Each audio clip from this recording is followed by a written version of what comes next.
Hello students, आज की video में हम जो कल क्वेश्चन करे थे उससे आगे वाले क्वेश्चंस को सॉल्व करेंगे। ये भी बहुत इंपॉर्टेंट क्वेश्चन है। तो हम जो ये वीडियो बना रहे हैं इसमें 200 क्वेश्चन हमें करने हैं जब तक हमारे एग्ज़ाम होंगे तब तक, और जो बहुत इंपॉर्टेंट रहेंगे हमारे मेन एग्ज़ाम के लिए 17 तारीख से जो एग्ज़ाम है।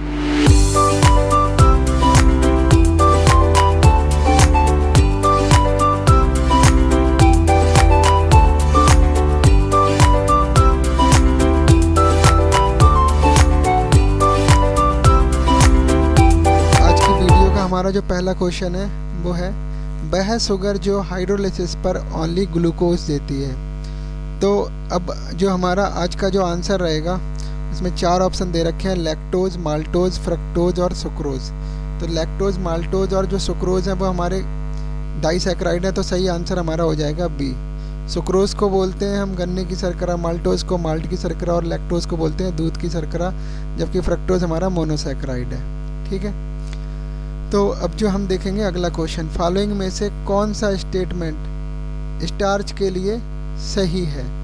तो सबसे पहले हम देखते हैं जो स्टार्च है वो हमारा क्या है, पॉलीसैकेराइड है। तो इसमें 4 ऑप्शन दे रखे हैं। तो पहला तो बिल्कुल गलत हो गया, ट्राईसैकेराइड है ही नहीं। दूसरा भी गलत हो गया, डाइसैकेराइड भी नहीं है। अब तीसरा दे रखा है कि इज आल्सो कॉल्ड एमाइलोज। तो इसको एमाइलोज नहीं कहते हैं, ये जो मिक्सचर होता है वो एमाइलोज और एमाइलोपेक्टिन का होता है। इसमें एमाइलोज 10 से 30% और 70 से 90% एमाइलोपेक्टिन होती है। अगला क्वेश्चन है हमारा, पेंटोज शुगर है। पेंटोज शुगर मतलब 5 कार्बन वाली शर्करा। तो ग्लूकोज, फ्रक्टोज और गैलेक्टोज जो हमारे 3 दे रखे हैं वो हमारे तीनों मोनोसैकेराइड कैसे हैं, 6 कार्बन वाली शर्कराएँ, हेक्सो शर्कराएँ, जबकि एरेबिनोज 5 कार्बन वाली शर्करा है। अगला क्वेश्चन है, शुगर की स्वीटनेस का इंक्रीजिंग एडर है। मतलब इनमें हमें जो शुगर दे रखी है इनमें बताना है कौन सी सबसे ज़्यादा मीठी शर्करा है। तो उनका क्रम बताना है, कम से ज़्यादा की तरफ चलना है। तो फ्रक्टोज जो हमारी होती है वो सबसे ज़्यादा मीठी शर्करा है, उससे कम थोड़ी सुक्रोज है, उससे कम ग्लूकोज है और सबसे कम मीठी शर्करा माल्टोज है। तो हमारा जो क्रम होगा वो ए नंबर वाला बिल्कुल सही हो जाएगा। ठीक है, ए नंबर का क्रम बिल्कुल सही है। अब अगला क्वेश्चन जो हम अगर देखेंगे तो इसमें लिखा है, राइप ग्रेप्स में ग्लूकोज पाया जाता है। मतलब पूछा है कि पूर्णतः जो पके हुए अंगूर होते हैं उनमें ग्लूकोज की कितनी प्रतिशत होती है। तो इसका जो सही उत्तर हो जाएगा हमारा वो ऑप्शन ए हो जाएगा। तो पके हुए अंगूरों में जो ग्लूकोज होता है वो 20 से 30% होता है। ऑप्शन ए बिल्कुल सही है हमारा। अब अगला क्वेश्चन अगर हम देखेंगे तो ब्लड शुगर पूछा है। तो इसका मतलब ब्लड में कौन सा शुगर हमारा होता है। तो ब्लड में हमारा जो मेन शुगर है वो हमारा हो जाता है ग्लूकोज। तो इसका जो बिल्कुल करेक्ट आंसर है वो है ग्लूकोज। अगला क्वेश्चन हमारा जो पूछा है, ग्लूकोज से ग्लूकोसा जोन बनाने में फेनिल हाइड्रोजन के कितने मॉलिक्यूल यूज होते हैं। तो जब हम ग्लूकोज से ग्लूकोसा जोन बनाते हैं तो हम जो फेनिल हाइड्रोजन है जिसका फार्मूला होता है NH2NHC6H5, ठीक है, तो उसके 3 मॉलिक्यूल का यूज़ करते हैं। तो इसका जो सही आंसर हो जाएगा ऑप्शन नंबर बी हो जाएगा, 3 मॉलिक्यूल। ठीक है, तो ग्लूकोज से ग्लूकोसा जोन बनाएंगे तो 3 मॉलिक्यूल ग्लूकोज के हम लेंगे। फार्मूला याद रखना NH2NHC6H5।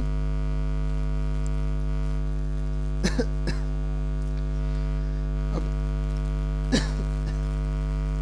ये बहुत इंपॉर्टेंट क्वेश्चन है, ग्लूकोसा जोन, कभी कभी ओसा जोन करके भी पूछ लेते हैं। तो जो ग्लूकोसा जोन बनाता है, फ्रक्टोसा जोन बनाता है। अगला क्वेश्चन है, ग्लूकोज की पायरेनोज स्ट्रक्चर किसने दी थी। तो ग्लूकोज की जो पायरेनोज स्ट्रक्चर दी थी उसके 4 ऑप्शन दे रखे हैं, इसमें से हमें एक सही बताना है।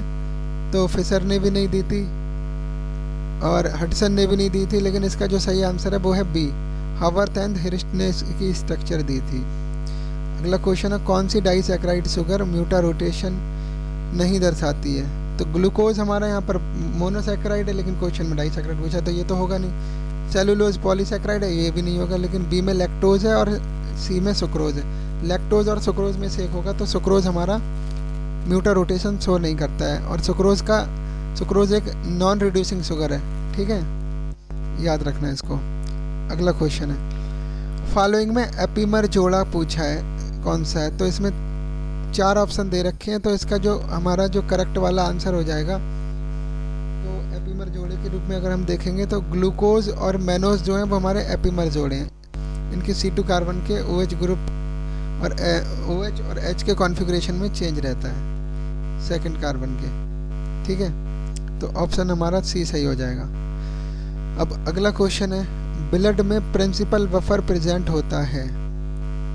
अब ब्लड में पूछा है, हमारे जो रक्त होता है उसमें मुख्य बफर कौन सा है वो पूछा है। तो इसका जो सही आंसर है वो 4 ऑप्शन दे रखे हैं। ए दे रखा है एसिटिक एसिड और सोडियम एसिटेट, बी दे रखा है H2CO3 और ऑब्लिक करके HCO3। तो इसका जो सही आंसर है वो हमारा बी नंबर है, H2CO3 और HCO3 इसका बिल्कुल करेक्ट आंसर है। अब अगला क्वेश्चन पूछा है, चीज़ होती है, ठीक है। तो चीज़ के बारे में बताना है कि किस प्रकार की प्रोटीन है हमारी चीज़। तो अगर हम चीज़ की बात करेंगे तो हमारी ये विकृत प्रोटीन है, जिसको हम बोल सकते हैं डीनेचर्ड प्रोटीन। तो जो 4 ऑप्शन दे रखे हैं उसमें ऑप्शन सी बिल्कुल सही हो जाएगा, ठीक है।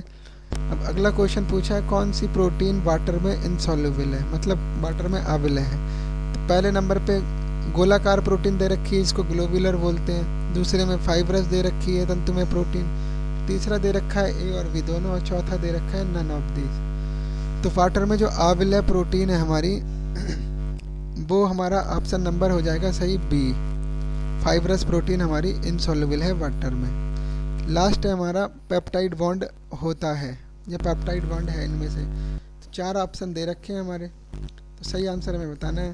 तो पेप्टाइड बॉन्ड तब बनता है जब 2 अमीनो एसिड आपस में कंबाइन करते हैं। एक अमीनो एसिड का कार्बोक्सिलिक ग्रुप COOH ग्रुप जो होता है, और दूसरे अमीनो एसिड का अमीनो ग्रुप NH2 ग्रुप, जब ये आपस में जुड़ते हैं तो हमारा एक पेप्टाइड बॉन्ड का फॉर्मेशन होता है, जो हमारा ऑप्शन सी बिल्कुल सही है, single bond CO NH single bond, ठीक है। तो धन्यवाद। आगे वीडियो में और